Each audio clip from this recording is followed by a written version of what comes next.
Почитувани, последен пример за несовесно и неодговорно однесување кон македонската историја и култура е уривањето на споменикот на страдалите скопјани.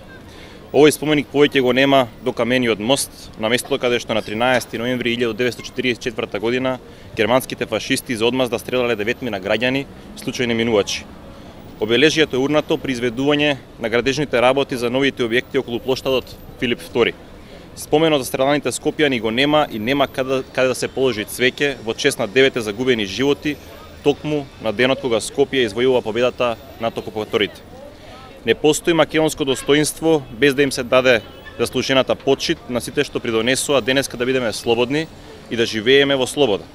За нивните дела и она што го направија за нас не само во Скопје, туку и во цела Македонија. Кому му смета слоганот под кој се бореа нашите предци во Втората светска војна: смрт на фашизмот, слобода на народот. И кому му сметаше спомен обележјето за нашите загинати сограѓани. Расипничкото градење на мегаломански проекти во обид да се создадат нов идентитет на македонскиот народ, ВМРО ДПМН ги брише најсветлите делови на македонската историја.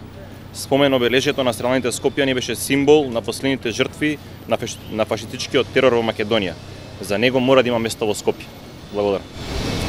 Знаете ли точно кој го црнал споменик? Споменикот е турнат при изведувањето на градежните зафати.